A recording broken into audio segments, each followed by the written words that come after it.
Welcome back to College Football Addiction. Half of the Rufino and Joe show back with us again. Joe DeLeon.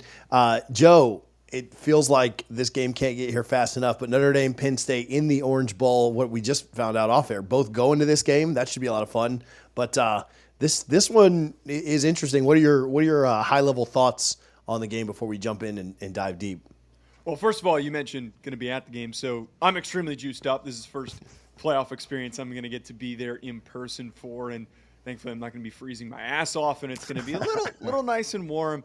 Outside of that, though, as a Notre Dame fan, knowing the way that they just played against Georgia and feeling optimistic and knowing that Notre Dame was just tested while Penn State's coming off of games against SMU and Boise State, I feel pretty strongly that Notre Dame has a strong chance to win this game. I'm not saying that guaranteed lock they win the ball game, but the way that they're playing, the way that they've finished the year, the last two games feel like strong justifications for all of the doubt that fans across the country have tried to place upon Notre Dame. The way that they are just being so tough on defense, they're winning on special teams, they're running the football hard, and they're doing just enough on offense to win. It's reminiscent to what Michigan did last year, and there's a way for them to replicate that to beat Penn State this Thursday. Yeah, two teams that are very similar in a lot of things, but there's some differences for sure. The way that both these teams play, it feels like the magic number in this thing might be, I don't know, 24 points. Like if I told you that one team was to 24, you'd probably feel pretty good about them winning. Or are we going to be wrong? Like, is this going to be more offense than we expect, or do you kind of expect the old school leather helmet, grind it out and punch each other in the mouth as many times as you can and see who comes out on top?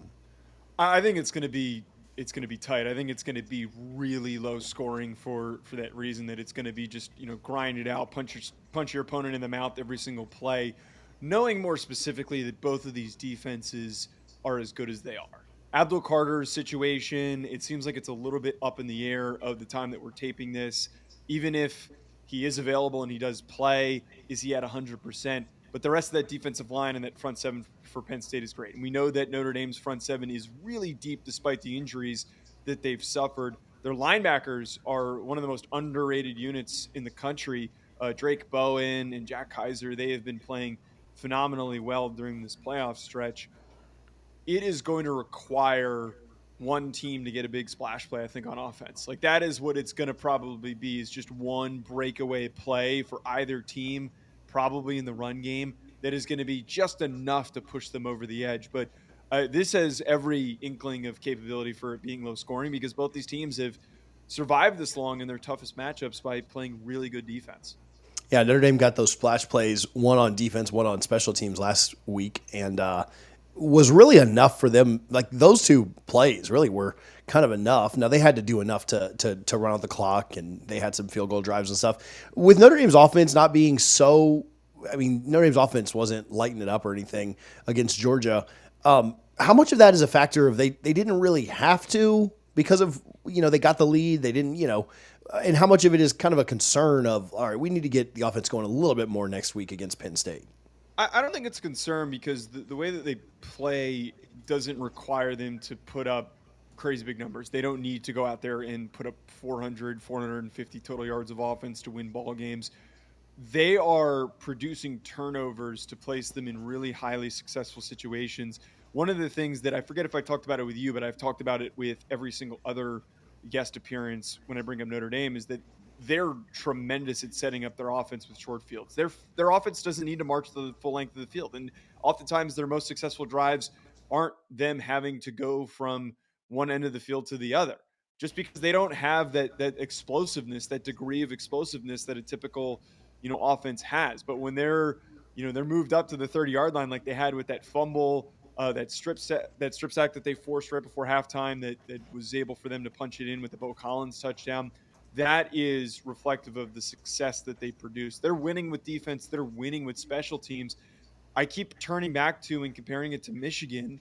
The Michigan team was a bit more talented than this Notre Dame one, but the comparison works for me because JJ McCarthy wasn't overly stellar and overly productive as a passer. He did just enough, just like Riley Leonard is, and he extended plays with his legs, and he was also impactful as a runner. And where they were able to dominate when they actually blew out teams was when Donovan Edwards exploded for huge gains and Blake Corum exploded for huge gains, like in the national championship game. Notre Dame's running back room is reminiscent of the Donovan Edwards Blake Corum combination that if they need to turn it on and they need to grind things out and they just need to win on the ground, they can do so. But if this game plays out close, their defense has gotten them this far. I wouldn't be too worried. Yeah, Michigan or not Michigan, Penn State kind of has done some of the same stuff. You think about that SMU game where their defense forced turnovers, scored a couple of times. I think they had either 17 or 21 points off of turnovers.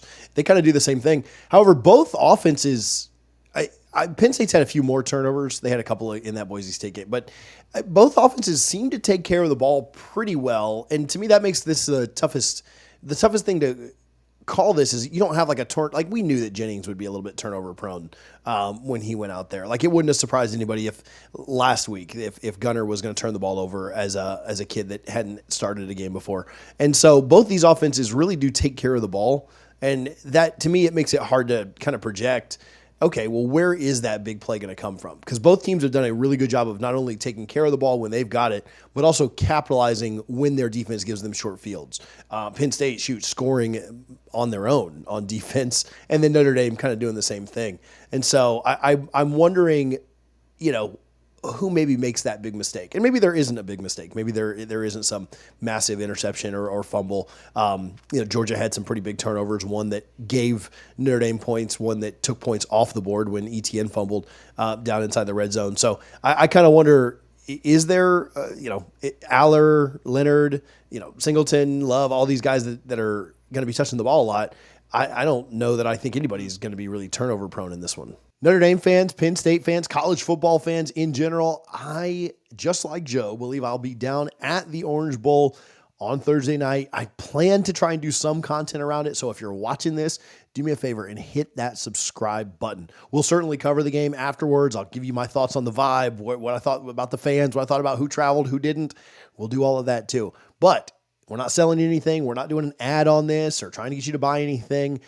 We're just asking you to hit that subscribe button. We appreciate you for watching. Now back to Joe.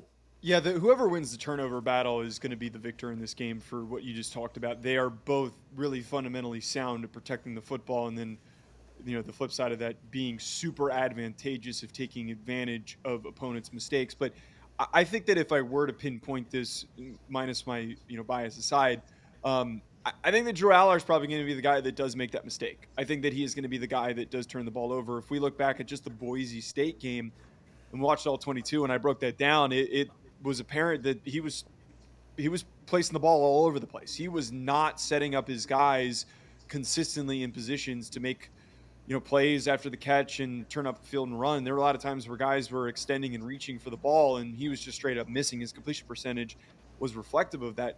Drew Aller has all of the tools to, I think, next year really ascend and take that step forward and to be a top NFL draft pick. But his ball placement and his accuracy is just not all the way there. It feels like it's a guy who's still figuring that out.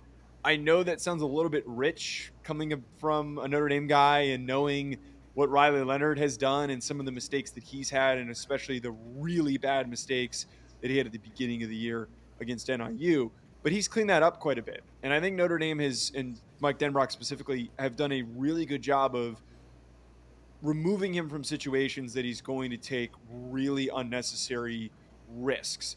And on top of this, he's a really good scrambler, and he's a really good runner, and he's really good at protecting the ball when he runs as well. So that is, like you just said there, the most important part of who wins. I could guess, if I don't even see the final score, if you just showed me if Penn State has 2 turnovers or Notre Dame has 2 turnovers compared to another team 0, I could tell you who won the football game based on that. Yeah, it'd be pretty surprising to see somebody lose the turnover battle by multiple and win the game. You mentioned Riley Leonard's legs. To me, that feels like the biggest X factor. If there was a second, what's Pay call him, like paper popper stat, whatever, I don't know. But if you told me what his rushing total was going to be, I feel like I'd have a pretty good idea of of who won this game. His runs last week were just so effective. He wasn't just kind of stuffing the stat sheet. Every single time that he scrambled, it came at a big moment. And yeah, if you told me that he had another 60 plus yards on the ground this week, outside of just a stat stuffing kind of meaningless run or something, I'd probably tell you Notre Dame's winning this game because he's been so timely running the ball. Yeah, his transformation as a quarterback of I think trying to do less and trying to take these silly mistakes as a passer and relying on his legs more have been huge. And we saw in the second half that Mike Denbrock was really intent on relying on him more as a runner, and that was what set them up for the success they had. In the beginning of the game, I was super frustrated because it felt like they were trying to play into and take advantage of the fact that Georgia was daring him to throw the ball, and they were trying to see if they could pick anything up in those situations, and it just wasn't working. But the minute that he started to scramble, the minute that they started to use him as a designed runner, is what helped to get them over the edge, especially when a team was so aggressively intent at taking away Jeremiah Love and Jadarian Price. They did not have successful days running the ball. They did not have their usual big rushes. It was Riley Leonard who was producing. Penn State, like we saw against Boise State, they're going to be really good at stifling this Notre Dame run game. They're going to do everything possible to slow down that rushing attack. Against Boise State, they did a tremendous job of rallying to the football and playing really good swarm tackling defense. And if that happens and they keep Notre Dame to 3 yards per carry, Riley Leonard has to take that step forward like he did against Georgia and make those big plays and extend drives when things aren't opening up. You talk about the running game for Notre Dame and the defense that Penn State will likely play against it. What about on the other side, Katron Allen and Singleton? Like, what will Notre Dame try and do the same thing? Will this be a game where they say make Drew Allar beat us? I think so, and we saw that approach show up against Georgia, where and this is a much more difficult, much harder to accomplish against Penn State because Penn State has better running backs. Their offense revolves around the run game. It's going to be a much tougher out to slow down that run game. But against Georgia, they decided to say, you know what, Gunnar Stockton, this is your first ever start in a really high pressure situation. We know that if we go man on the outside with our corners that are great man coverage, that eventually there are going to be a couple of big plays that you're going to be able to convert, which he did.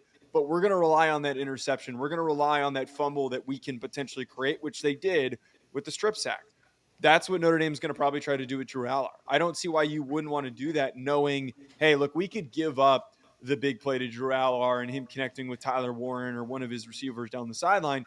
But all we got to do is if he gets the 30 passing attempts, maybe more because their run game is completely eliminated, it might eventually give just that one spot for Xavier Watts or Don Schuler to pick that ball off.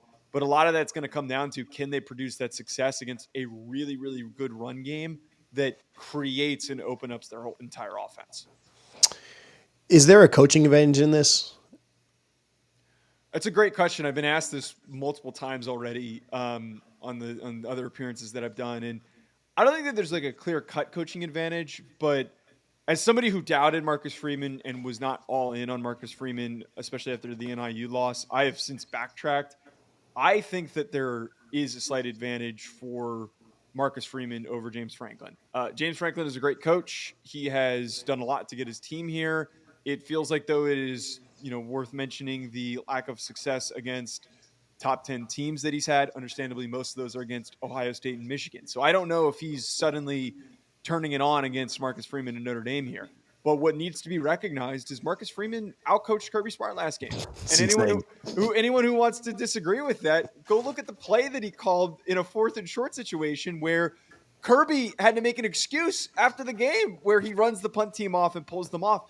That is a really high level decision. And for a guy who's only been a head coach for really 3 seasons, it's crazy to know that he was able to outsmart somebody like Kirby Smart, who's been around for as long as he has. Yeah, no, that was I still kind of get goosebumps thinking about that play. I'm sure you do even Yeah, more, but yeah. it was just like, this is insane. And I would assume, not to go back to last week too much, but I would assume the center just has the freedom, right? Like when he sees the guy jump off sides, it's his call Yeah. whether or not to snap it. Trusting your players is a big deal, man. And he mentioned it after the game. We can call the game aggressively, but if they don't play aggressively, then it doesn't matter.